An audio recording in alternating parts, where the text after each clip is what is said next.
Welcome to Making It Here. I'm your host, Brante. And I'm Selina. My co-host.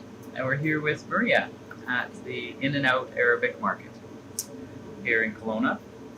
And as I sit, I look around and I see a part of a whole new world brought to us to experience that unless we traveled overseas, we wouldn't get to see.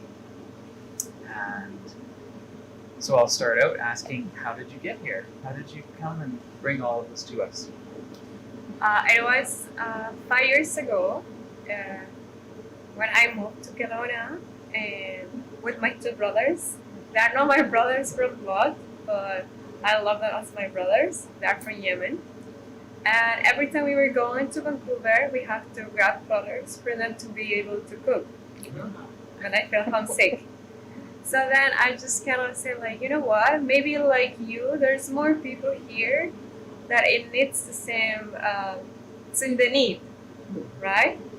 So we kind of look around and say, yes, there's more community from the Middle East, and we decide kind of like, let's try it.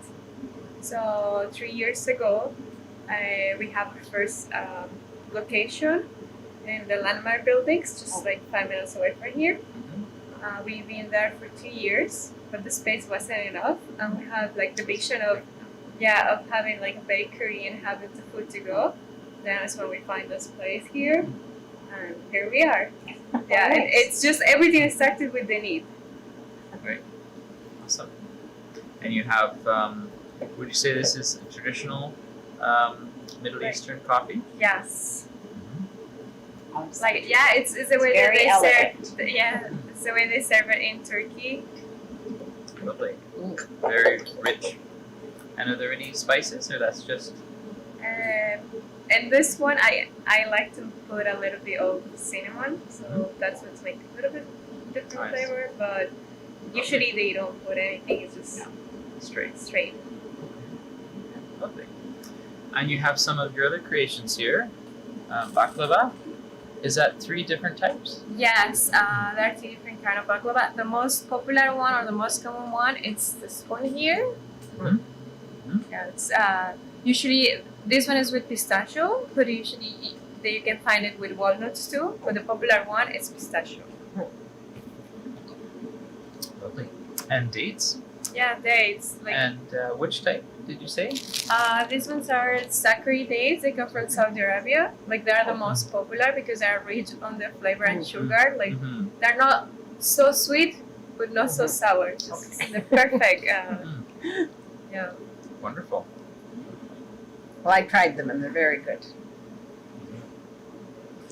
And so you said to begin with, though, you came yourself about 5 years ago. And what brought you to come to Canada?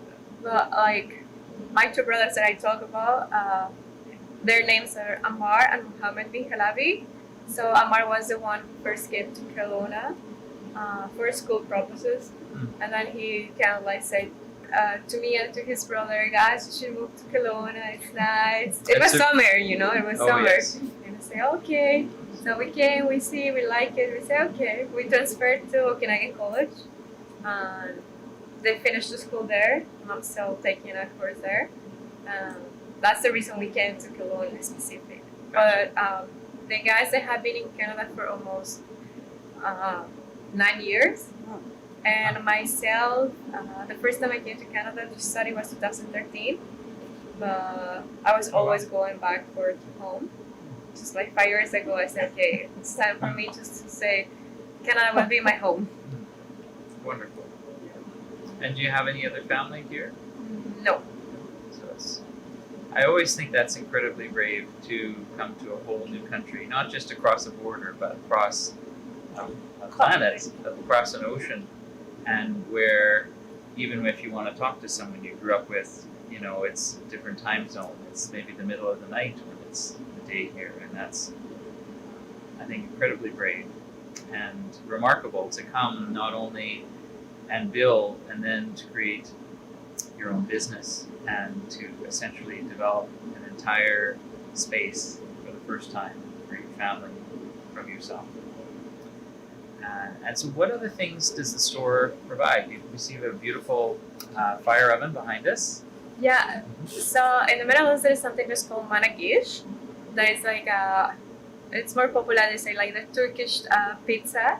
It's a flat bread that you can put on the top with cheese, satar. Satar is a spice, spices.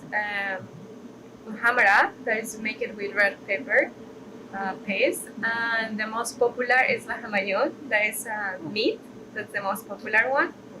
And that's what we usually do in the oven. And we make our own fresh pita bread. And then we have our kitchen section where we have shawarma, kebabs, falafel. Everything is fresh. Make it every day. And it's fresh. And we make our own bread for our own shawarma too. Then we have our grocery section where people can find products from Turkey, from Arab countries such as Egypt, Lebanon, Syria, Saudi Arabia, so like and others countries.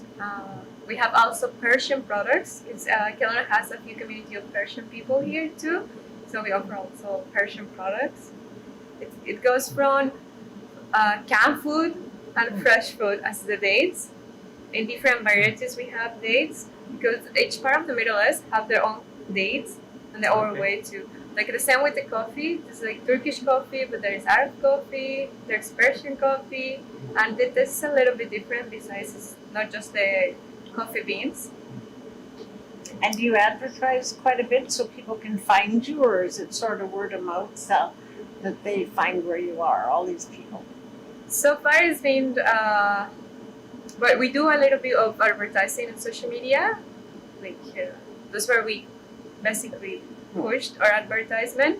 But mostly it's like word to word, like people like mouth to mouth. Yeah, people are like tell their friends, "Oh, have you been here? Have you been to an Arabic market? Oh, they have food. Oh, they have this dates specifically. We're famous for the dates of baklava because a lot of people who've been traveling to the Middle East, they know the baklava. And so you make all these all week long, and I guess so. It's always been you and your brothers in heart, that have built this from the ground up. Yes. And so all three of you work every day together, and except today. Except today. They need to go home. They were called to go home. So right now they're back home. Yeah. Oh, so you're on your own here? Right now on my own. My goodness. Well, it looks like you're handling everything perfectly. Thank you. And so, so home is Yemen. Home is Yemen. Yes. Yeah. And For myself, it's Mexico. for yourself is Mexico. Mexico. Okay. Yeah. So many things that we sort of hear is so much development of food, and the flavors have really come and spread through the East. Spices and cooking, and I mean, we could go further even into development of mathematics. Many things I think have come from the oldest cultures on the planet. And here, like Canada is very young actually, and then to the North America, there's been First Nations, but the civilization that we've developed here has actually come relatively recently. A few hundred years, 500 years, but across the ocean, there's thousands and thousands of years of history. And I think that it's so important that we touch on that we learn about it and understand why people live their lives and what they believe and what they think. And so coming into this very different culture, did you feel it was a bit of a shock?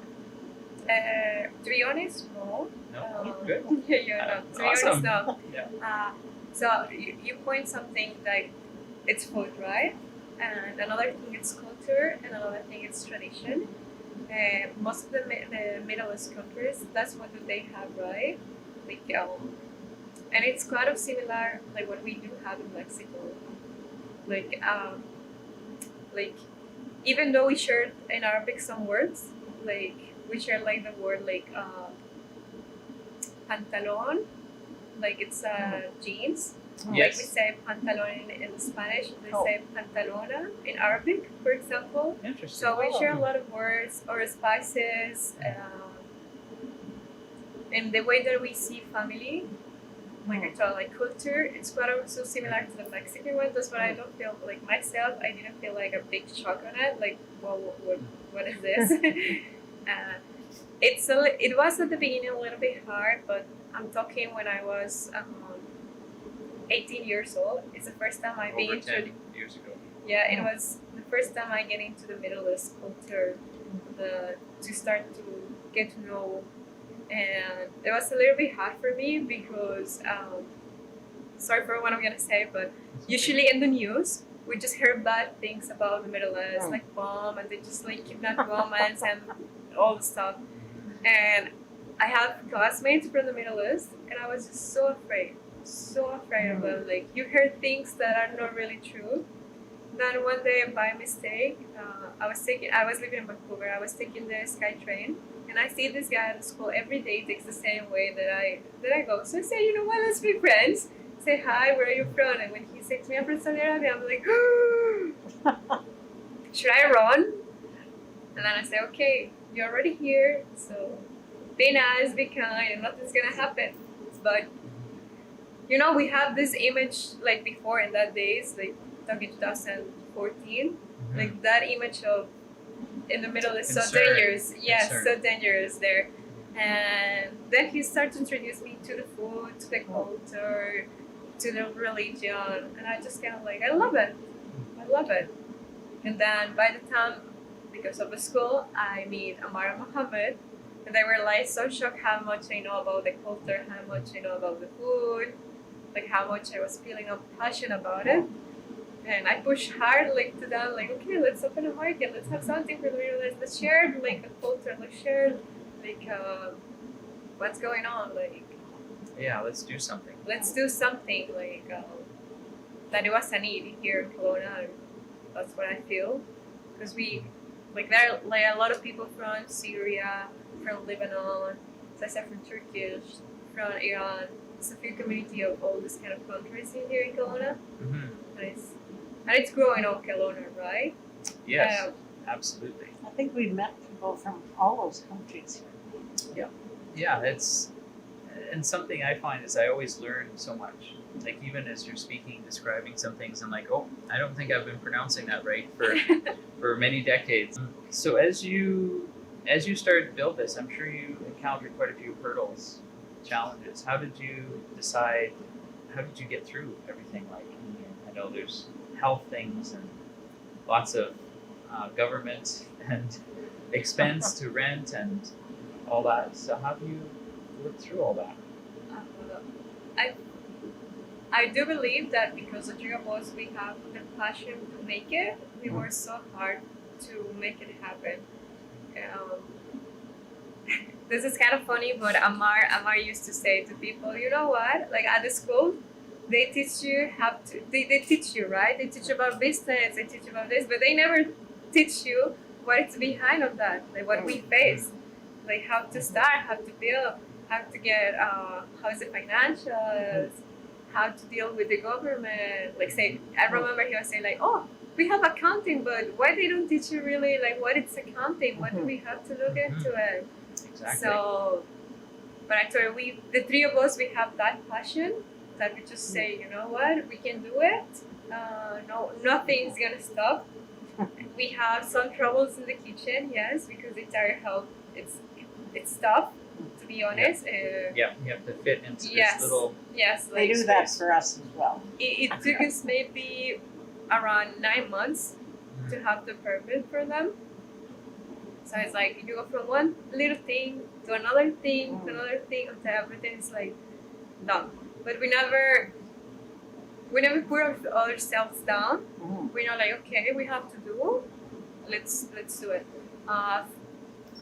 Financially was a little bit challenging because unexpected things happen, and we kind of like spend more in here, but we forgot about the other thing.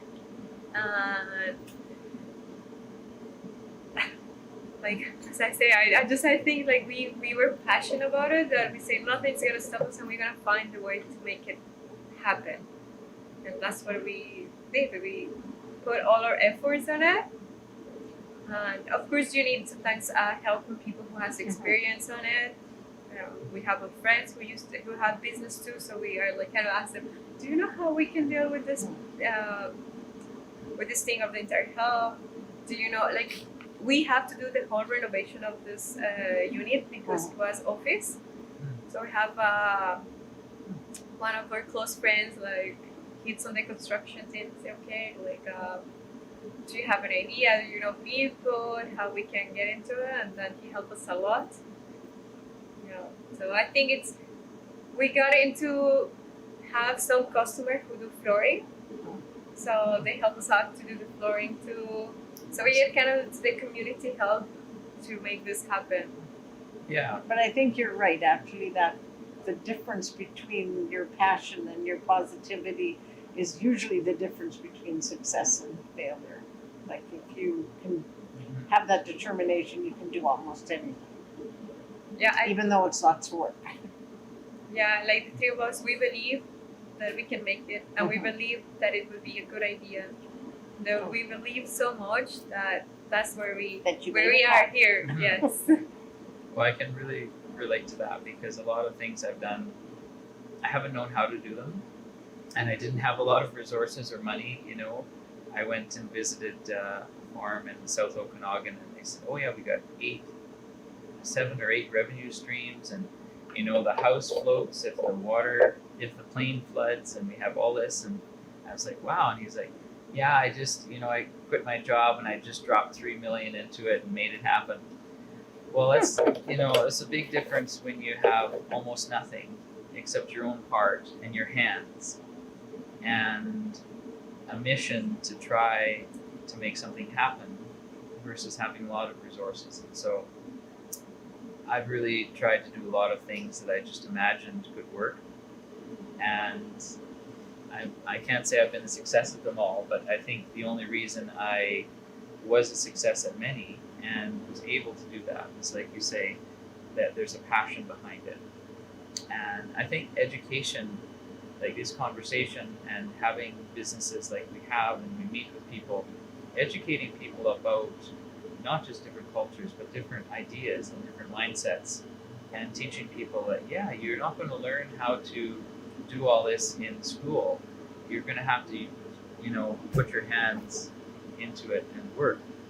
And the reward is that your character, your spirit, and your surroundings grow and prosper through your hard work. And so, what was your childhood like growing up? What's your first memories? I came from a family that they own businesses. They are on business. So part of my childhood was being in the business. So I have it in the blood. That's what I say to people. I have it on the blood. And I do remember I always been thinking about business ideas. No matter when I was a kid, I used to say to my mom "Oh, you have these 2 items. What we don't sell it on promotion? I don't know. I see they're stuck." And I'm telling you, when I was going on maybe my 5th grade, then I said to mom, "Oh, you have all these products. So what if I go to the street market and I try to sell them?" And I always feel like I like the business. Besides, of course, I have a good childhood home. I spend my time playing with my cousins, with my friends. But I think most of the time I think about business. And I remember my little sister used to say, "It's hard to have a conversation with you because all the time you're just thinking how to make this, how to make that, how to do that." And I'm like, "Okay, I'm sorry. What do you expect? I have we are around the business, right? All my family has business, so it's important to you, and you're inspired." So yeah, I got inspired. Yes, actually, that you say inspired. I got inspired by my grandpa. I call him it's my teacher of life. Right. Yeah.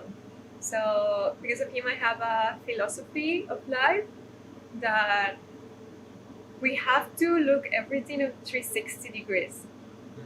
I don't know if you know what I mean. When we start this renovation, I was telling to my brothers, we have to look 360 degrees. We cannot just what you were saying. People say that, and we should just follow Yeah. what people say. No, we have Yeah. to think. We have to analyze what this person say, what the other person say, and come up with a conclusion. And that's what I say. We have to do 360 degrees. Like look from here to there to over there. Like we would say, you just look at the whole picture. You don't just look at, I'm going to open something.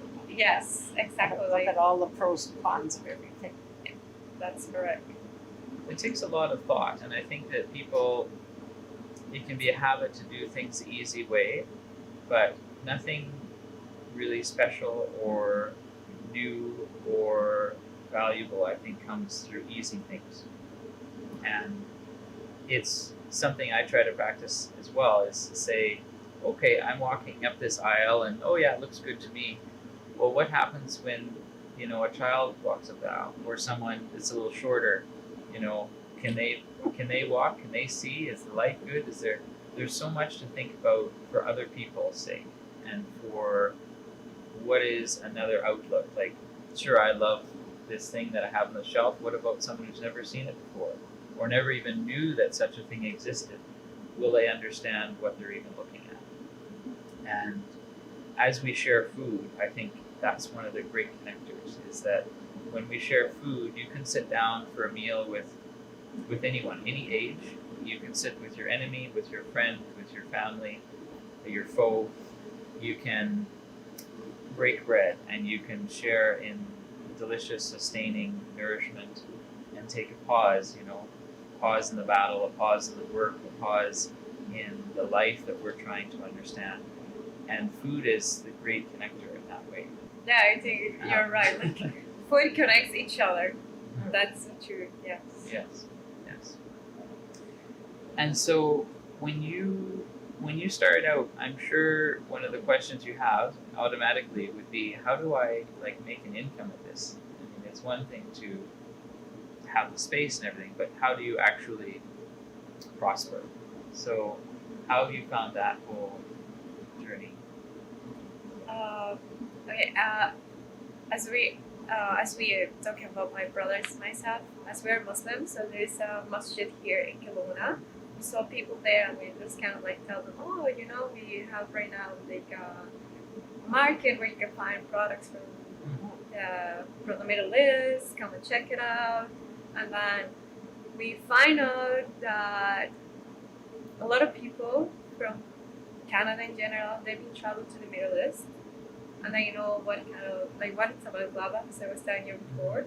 So then we just have people come in like, oh, because they saw the sign, they heard from someone. So we know that, like, in this kind of business, you need people to come into your store so you can get the income, but also you have to push hard.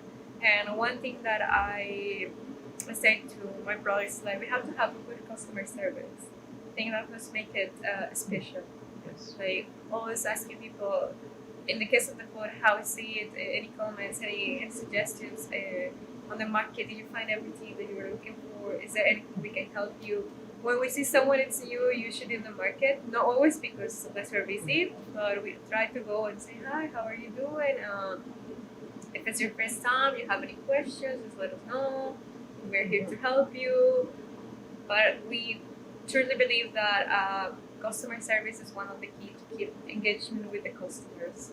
And it keeps people coming back. And it keeps people coming back. Like people, you know, like if you're in some place and you take no interest in them, like it's part of that human contact that makes people want to come back too.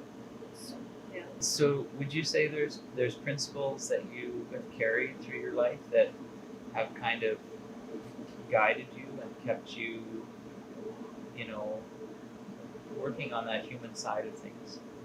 Yes. Actually, like my grandpa was my teacher of life. The first thing he was saying to me is like, we all are humans. We all are the same. You cannot be less and more than someone. Because at the end, we all can see. Yes, maybe some of them know, but they can do something else. But we are all equal. There's no difference in society. We are all equal. No matter from where we belong, we are equal. He used to like tell me like, in this house, if one person eats, that means 10 or 100 people can eat. like like share, be kind, be honest. Like that's I think like the three things again, like be kind, being honest, be grateful. Remember that we all are the same. I don't know if you guys remember, there was like the fire thing, and a lot of people get out of their house, and most of the business were closed. Yes. We try ourselves to keep open, but because we were cooking, we were making food package for all these people, and we were taking it to Prospera. We were posted on our social media, like if you need any food, if you need some help, we're here.